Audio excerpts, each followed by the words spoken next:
Hello student, स्वागत है आप सभी का 10 मिनट की कक्षा में। आज का टॉपिक बच्चे आपका बहुत इंपॉर्टेंट होने वाला है। तो पहले इसके बैकग्राउंड को जान लेते हैं। कुछ दिनों पहले सोशल मीडिया नेटवर्क पे आपका एक वीडियो बहुत वायरल हुई थी। उस वायरल वीडियो में आप लोगों ने देखा एक व्यक्ति है जो कि कागज़ की पन्नों पे कुछ लिख रहा है और साथ ही में उसकी नज़र जो है कमरे में लगे सीसीटीवी कैमरे पे जाती है और उसके बाद दोबारा से जो है वो कागज़ पे कुछ लिखना शुरू कर देता है। ठीक है, ये वीडियो आप लोगों ने देखी होगी और वीडियो को देखने के साथ में पहली नज़र में ये लगता है कि आदमी जो है कुछ ना कुछ तो गलत कर रहा है। ठीक है, तो ये वीडियो बच्चे किसकी थी? इस वीडियो में जो व्यक्ति हमें दिख रहे हैं वो है, चंडीगढ़ में भी हाल ही में मेयर के चुनाव हुए थे। ठीक है, और चंडीगढ़ में मेयर के चुनाव में जो प्रिसाइडिंग ऑफिसर के रूप में नियुक्त किए गए थे उनका नाम है अनिल मसी। तो ये जो आपको वीडियो में दिख रहे थे वायरल व्यक्ति, इनका नाम है अनिल मसी। अब बच्चे इस पूरे प्रकरण में देखिए, इन पे ये आरोप लगाया गया है कि जो मतदान, जो मेयर के जो चुनाव हुए थे उसमें जब मतदान हुआ था, जो मत पत्र थे, जो बैलेट होता है, उसमें जो है इनके द्वारा छेड़छाड़ की गई। ठीक है, और देखिए इस पूरे प्रकरण में जो है आपका सुप्रीम कोर्ट के द्वारा एक बहुत इंपॉर्टेंट फैसला सुनाया गया, क्योंकि उन्होंने मतपत्र के साथ में छेड़छाड़ की थी। तो ऑब्वियस सी बात है कि जो रिजल्ट आया है चुनाव का, वो भी आपका क्या आ सकता है, वो भी जिसके फेवर में भी ये आपका देना चाह रहे थे उनके फेवर में आता। तो बच्चे इसके बाद में आपका ये घटना देखने के बाद में वीडियो जो है वायरल होने के बाद में सुप्रीम कोर्ट ने जो है इस मामले को पूरी तरीके से खुद के संज्ञान में लिया और उसके बाद में कुछ डिसीजन लिए। जैसे कि इन्होंने कहा कि चंडीगढ़ मेयर के जो चुनाव है, यहाँ पे जो आपके पहले जो रिजल्ट आया था उसको इन्होंने बदला है और वर्तमान में बच्चे यहाँ पे एक उम्मीदवार है, आप और कांग्रेस के गठबंधन से जो उम्मीदवार आते हैं, इनका नाम है कुलदीप कुमार। ठीक है, तो कुलदीप कुमार जो है उनको जो है यहाँ सुप्रीम कोर्ट के द्वारा विजेता डिक्लेयर किया गया है। दूसरा इन्होंने कहा सुप्रीम कोर्ट के द्वारा कि ये जो आपका चुनाव हुआ है उसका जो है दोबारा से चुनाव नहीं करवाया जाएगा, बल्कि वही जो बैलेट पत्र थे, जो आपके मत पत्र थे, उन्हीं के जो है दोबारा गणना करवा करके रिजल्ट जो है आपका घोषित किया गया है। ठीक है, तो इस तरीके से सुप्रीम कोर्ट ने जो है पूरे मामले को जो है अपने संज्ञान में लिया और उसके बाद में इस तरीके से आप कह सकते हैं कि न्याय जो है उनकी तरफ से किया गया। ठीक है, तो ये बच्चे आपका सुप्रीम कोर्ट का पहला मामला, जिसमें कि सुप्रीम कोर्ट को आप अपनी जो शक्तियाँ होती है, सुप्रीम कोर्ट की जो पावर्स होती है, शक्तियाँ होती हैं, उनका इस्तेमाल करते हुए देख रहे हैं और कहीं ना कहीं जो डेमोक्रेसी है, लोकतंत्र है, उसको बचाते हुए देख रहे हैं। ठीक है, तो एक तो आपका ये मामला है। उसके अलावा दूसरा जो आपका मामला है इस बार, जिसके कारण सुप्रीम कोर्ट आपका चर्चाओं में रहा, वो है आपका चुनावी बॉन्ड स्कीम। अब पहले चुनावी बॉन्ड स्कीम है क्या, सुप्रीम कोर्ट का इस पर क्या टेक रहा, वो हम फिर देखेंगे। चुनावी बॉन्ड स्कीम क्या है? चुनाव बॉन्ड स्कीम, एक तो ईयर याद रखिएगा, 2017 में बचे, 2017 में एक वित्त विधेयक, एक फिनेंस बिल के जरिए जो है इसे कानूनी रूप दिया गया और 2018 से जो है आपका हमारे देश में ये लागू है। चुनावी जो बॉन्ड स्कीम होती है उसके तहत क्या होता है कि जो भी पॉलिटिकल पार्टी है, अगर आप किसी राजनीतिक दल को सपोर्ट करना चाह रहे हैं, फाइनेंशियली उन्हें सपोर्ट करना चाह रहे हैं, तो आप जो है उस पार्टी के नाम का एक बॉन्ड जो है एसबीआई से, आपका जो स्टेट बैंक ऑफ इंडिया है यहाँ की ब्रांच से जो है खरीद सकते हैं। अब जो बॉन्ड बिकते हैं वो इस नियम के अकॉर्डिंग, इस विधेयक के अकॉर्डिंग, बॉन्ड जो एसबीआई बेचता है उसमें से देखिए बच्चे 1000 रुपये का बॉन्ड हो सकता है, 10,000 का हो सकता है, 1 लाख का हो सकता है, 10 लाख का हो सकता है और 1 करोड़ का भी हो सकता है। ठीक है, दूसरा जो इस बिल में सबसे ज़्यादा जो आपत्तिजनक बात थी वो ये थी कि जो भी इस बॉन्ड को खरीदने वाला व्यक्ति होगा उसकी जो पहचान है वो गुप्त रखी जाएगी। मतलब पता नहीं होगा कि फलाना जो पार्टी है उसे उसका जो इतना बड़ा जो पीछे से जो बैकिंग आती है, ठीक है, फाइनेंशियल जो हेल्प दिया जा रहा है पार्टी को, वो किसके द्वारा दिया जा रहा है। ठीक है, तो बच्चे ये जो आपका विधेयक था, इसकी सबसे बड़ी जो गड़बड़ी थी या सबसे बड़े जो आप लोग कह सकते हैं कि कमी थी इसमें, वो यही थी कि जो व्यक्ति इन बॉन्ड को खरीद रहा है उनकी जो पहचान है वो आपकी गुप्त रहेगी और जो वर्तमान जो सरकारें हैं, जो रूलिंग पार्टी है, उन्हें तो ये पता रहेगा कि जो आपकी अपोजिशन में पार्टी है उन्हें कौन आपका फाइनेंशियल असिस्टेंट दे रहा है, उन्हें कौन वित्तीय रूप से सहायता कर रहा है। लेकिन जो आपकी अपोजिशन पार्टी है उन्हें ये नहीं मालूम चल पाएगा कि रूलिंग पार्टी को कौन सपोर्ट कर रहा है। ठीक है, तो इस तरीके से आपको याद रखना है। दूसरा, इस विधेयक में आपको एक और बात दी गई थी कि 15 दिनों के भीतर जो है आपका ये चुनावी बॉन्ड वैध होता था, लीगल होता था। अगर 15 दिन से ज़्यादा हो गए तो वो फिर जो पार्टी होती थी वो इसे जो है इशू नहीं करवा पाती थी। ठीक है, उसके अलावा इसमें आपकी बात कही गई है कि जो आपके राजनीतिक दल जनप्रतिनिधि अधिनियम 1951 के तहत जो रजिस्टर्ड पार्टी हैं, सिर्फ उन्हीं के नाम पे जो है आपका चुनावी बॉन्ड खरीदे या फिर बेचे जाएंगे। उसके अलावा इसमें कहा गया था कि ये जो आपके चुनावी बॉन्ड है या तो ये डिजिटल माध्यम से और या तो ये चेक के माध्यम से जो है इनकी खरीद होगी, ठीक है। उसके अलावा इसमें एक और बात कही गई थी कि नकदीकरण यानी कि जो पैसा है वो आपका किसी जो पार्टी है, जो राजनीतिक पार्टी है, उनके ही अकाउंट में जाएगा। मतलब किसी पर्सनल व्यक्ति को जो है आप लोग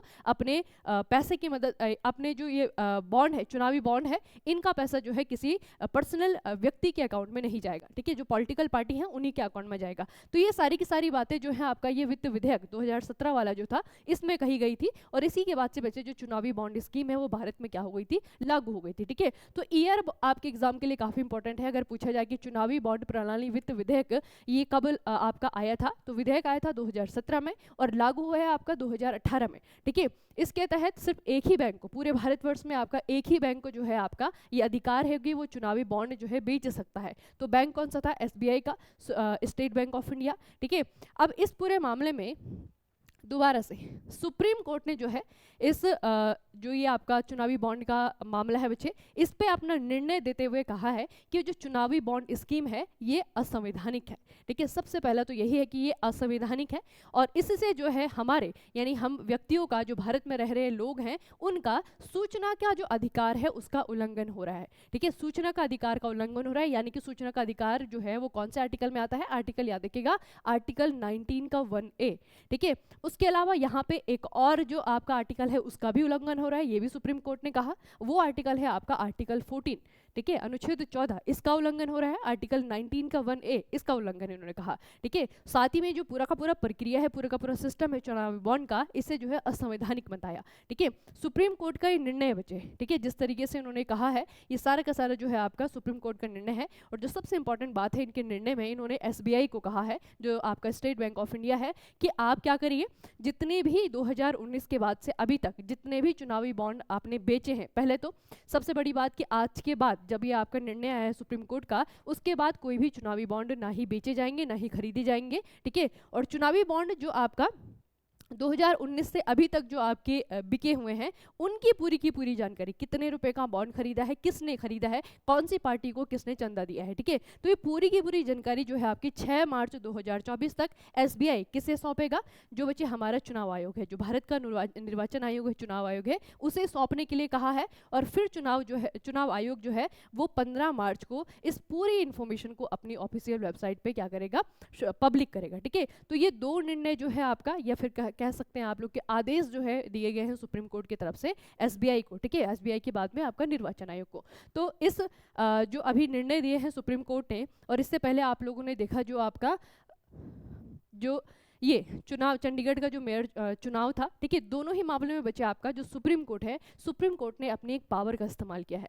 सुप्रीम कोर्ट के पास में एक शक्ति होती है, उसका इस्तेमाल करके सुप्रीम कोर्ट ने दोनों ही निर्णय में क्या किया है, एक तरीके से कह सकते हैं कि लोकतंत्र को बचाने वाला काम किया है, ठीक है। और ये जो आर्टिकल है जिसके तहत सुप्रीम कोर्ट ने ये काम किया है, ये आर्टिकल अब आपका बहुत ज़्यादा इंपॉर्टेंट हो जाता है, तो इसके बारे में भी देख लेना है। ये है बच्चे आपका आर्टिकल 142, ठीक है, अनुच्छेद 142, हमारे संविधान का अनुच्छेद 142 किस बारे में है, ये सुप्रीम कोर्ट के विशेष और विवेकाधीन शक्तियों के बारे में है, ठीक है। किसी भी मामले संपूर्ण न्याय कोई भी आदेश जो है सुप्रीम कोर्ट जारी कर सकता है, और जो सुप्रीम कोर्ट के आदेश होंगे वो आपको पता है, क्योंकि हमारे देश में न्याय के लिए सर्वोच्च संस्था है, तो इनका आदेश बच्चे हर एक पार्टी को या फिर जो आपकी संस्था होती है उन्हें जो है मानने ही मानने होते हैं, ठीक है। तो किसी भी मामले में सुप्रीम कोर्ट के द्वारा संपूर्ण न्याय किया जा सकता है या फिर न्याय के लिए जो है आदेश जारी किए जा सकते हैं, ठीक है। ये आपका आर्टिकल 142 कहता है। उसके अलावा ये जो आर्टिकल 142 बच्चे आप देख रहे हैं, ऐसा नहीं कि ये कभी बदला नहीं है। 1995 में इसमें थोड़ा सा संशोधन हुआ। संशोधन में ये कहा गया, इसकी थोड़ी सी लिमिटेशन, आप इस पे थोड़ी सी लिमिटेशन लगा दी गई 1995 में। इस संशोधन के बाद जो है आपका ये कहा गया कि सुप्रीम कोर्ट अपने इस पावर का इस्तेमाल, यानी कि आर्टिकल 142 का इस्तेमाल किसी भी जो मौजूदा कानून है, ठीक है, कोई अगर एक्ट है तो उसे बदलने के लिए नहीं कर सकता, ठीक है। वो आपने दोनों आपके केसेस में देखे कि वहां पे कोई ना कोई नियम जो है आपका वो बदला नहीं जा रहा है, ठीक है, नियम बदला नहीं जा रहा है, कोई कानून जो है आपका वो बदला नहीं जा रहा है, तो इसका इस्तेमाल मौजूदा कानून को बदलने के लिए सुप्रीम कोर्ट नहीं कर सकता है। उसके अलावा इसका जो उपयोग है वो थोड़ा सा लिमिटेड कर दिया गया था 1995 में, ठीक है। तो इसके बारे में इतना याद रखिएगा, आर्टिकल 142 क्या कहता है, और इसमें संशोधन सिर्फ एक बार बार हुआ है वो आपका 1995 में हुआ है, ठीक है, 1995 में इसमें संशोधन हुआ है। और संशोधन के जरिए क्या किया गया है, इसकी जो शक्तियां हैं, सुप्रीम कोर्ट की जो शक्तियां हैं उसे थोड़ा सा लिमिटेड कर दिया गया है, ठीक है, उसे सीमित कर दिया गया है। अब चूंकि सुप्रीम कोर्ट बच्चे अपने इन दो नियमों के कारण बहुत ज़्यादा चर्चाओं में है, ठीक है, और दोनों जो नियम हैं वो काफ़ी ज़्यादा सराहनीय हैं, ठीक है। तो सुप्रीम कोर्ट के बारे में जो बेसिक चीज़ें हैं वो भी आपको पता होनी चाहिए। जैसे सुप्रीम कोर्ट जो बना है बच्चे, सबसे पहली बार जो फेडरल कोर्ट है, जैसे हम आज सुप्रीम कोर्ट कह रहे हैं, उसकी स्थापना का जिक्र जो है सबसे पहले गवर्नमेंट ऑफ इंडिया एक्ट 1935 में जो आया था, इस अधिनियम में किया गया था। उसके अलावा ये जो कोर्ट है आपका, ये जनवरी 1950, 26 जनवरी 1950 जब हमारे देश का पूरा संविधान लागू होता है, उसी के साथ में जो है 26 जनवरी 1950 को सुप्रीम कोर्ट का जो आपका कानून है वो भी देश में लागू हो गया। लेकिन फिजिकली बच्चे आपका ये जनवरी 1950 में आपका लागू हुआ, लेकिन कामकाज जो है यहाँ पे आपका 1950 में शुरू हुआ, ठीक है, ये भी याद रखना। उसके अलावा सुप्रीम कोर्ट के अंदर जो जजेस होते हैं उसमें एक तो आपका चीफ जस्टिस होता है, CJI जिसे हम कहते हैं, चीफ जस्टिस ऑफ इंडिया, ठीक है, और उसके अलावा जो है 33 और जजेस जो है इसमें होते हैं, जिन्हें कि अपॉइंट किया जाता है प्रेसिडेंट ऑफ इंडिया, भारत के राष्ट्रपति के द्वारा। उसके अलावा एक चीज़ और याद रखिएगा कि हमारे संविधान में सुप्रीम कोर्ट का, उसकी शक्तियों का, जजेस के बारे में ये जो जिक्र है ये कहाँ से कहाँ तक है। तो एक आर्टिकल बार बार आपको याद रखना है, वो है आर्टिकल 124। लेकिन सुप्रीम कोर्ट का अधिकार क्षेत्र हो गया आपका, जजेस कैसे चुने जाएंगे, किसके द्वारा चुने जाएंगे, सारी की सारी बातें जो है वो आर्टिकल 124 से लेकर के आर्टिकल 147 तक आपकी आती हैं। सारी के सारी आर्टिकल याद रखने की जरूरत नहीं है। 124 से लेकर के 147 तक सुप्रीम कोर्ट के बारे में कहा गया है, और आर्टिकल 124 में ये कहा गया है कि भारत का एक सर्वोच्च न्यायालय होगा, ठीक है। तो आर्टिकल 124 बहुत इंपॉर्टेंट है। उसके अलावा बच्चे एक और व्यक्ति का नाम याद रखिएगा, फातिमा बीवी। फातिमा बीवी वो पहली महिला थी जो कि सुप्रीम कोर्ट की जज बनी थी, ठीक है, सुप्रीम कोर्ट की जज बनी थी 1959 में, 1959 में, इनका ईयर भी याद रखिएगा। और हाल ही में बच्चे 2000 अभी आपका 2023 में जो है इनका देहांत हुआ है, ठीक है। तो ये पर्सनैलिटी वैसे भी करंट में भी आपके लिए इंपॉर्टेंट है, और इस लिहाज से भी, सुप्रीम कोर्ट के लिहाज से भी, जब भी आप सुप्रीम कोर्ट के बारे में पढ़ते हैं तो फातिमा बीवी के बारे में पढ़ना जरूरी होता है, ठीक है। उसके अलावा सुप्रीम कोर्ट का जो सर्वोच्च अधिकारी आप लोग कह सकते हैं, या फिर जो सबसे बड़ा एग्जीक्यूटिव बचे, सुप्रीम कोर्ट का जो चेहरा होता है उसे कहते हैं हम chief justice of India, Bharat का मुख्य न्यायाधीश। और भारत के मुख्य न्यायाधीश जो इस वक्त हैं, वर्तमान में है, उनका नाम क्या है, उनका नाम है आपका जस्टिस DY चंद्रचूड़, ठीक है। तो ये जो दोनों डिसीजन है ना, ये इसमें आपका जो इन्वॉल्वमेंट रहा वो इन्हीं का रहा बच्चे, ठीक है। CJI के ही जो ये डिसीजन है, चाहे वो आपका चंडीगढ़ मेयर का मामला हो या फिर आपका इलेक्टोरल बॉन्ड का मामला हो, ये दोनों ही जो है वो किसके विवेक पे लिए गए हैं, वो आपके वर्तमान चीफ जस्टिस के विवेक से ही लिए गए हैं, ठीक है। तो इनका नाम याद रखना। वर्तमान में जो CJI है वो कौन से नंबर के हैं बच्चे, वो 50वें नंबर के हैं, ठीक है, 50वें नंबर के CJI हैं भारत के। उसके अलावा याद रखना कि सबसे पहले जो बने थे 26 जनवरी 1950 को जब सुप्रीम कोर्ट आपका बना था, ठीक है, तो उस वक्त जो CJI बने थे 1950 में, वो बने थे HJ कानिया, ठीक है, इनका नाम भी आपको याद रखना है। उसके अलावा क्या याद रखना है आपको कि जो CJI होता है उसका टेन्योर कितना होता है, ठीक है। तो टेन्योर बच्चे, कई बच्चे जो है इसमें कंफ्यूज कर जाते हैं कि 5 साल का है, 3 साल का है, 6 साल का है। तो इसमें आपका सिर्फ उम्र याद रखनी है आपको। जिस व्यक्ति की उम्र 65 वर्ष हो जाए वो जो है CJI के पद से इस्तीफा दे देता है, ठीक है। तो 65 वर्ष जो है CJI की क्या है, पद पर रह सकने की जो है आयु है, मैक्सिमम उम्र है। और उसके अलावा जो है आपका मुख्य न्यायाधीश की नियुक्ति जो है किसके द्वारा की जाती है, अभी आप लोगों ने पढ़ा, प्रेसिडेंट ऑफ इंडिया यानी कि भारत के राष्ट्रपति के द्वारा की जाती है। तो बच्चे वर्तमान में जो भारत के CJI हैं उनका नाम याद रखना। सुप्रीम कोर्ट हालांकि बहुत ज़्यादा चर्चाओं में रहा इस वक्त, ठीक है, और काफ़ी ज़्यादा सराहनीय जो है इन्होंने काम भी किया है, चाहे वो हम सुप्रीम कोर्ट की पूरी पीठ को कहें या फिर सुप्रीम कोर्ट के CJI को कहें, ठीक है। तो सुप्रीम कोर्ट चर्चाओं में है, इसलिए इसके बारे में बेसिक चीज़ें याद रखना, और जिन वजहों से चर्चाओं में है वो भी आपको याद रखना है। धन्यवाद।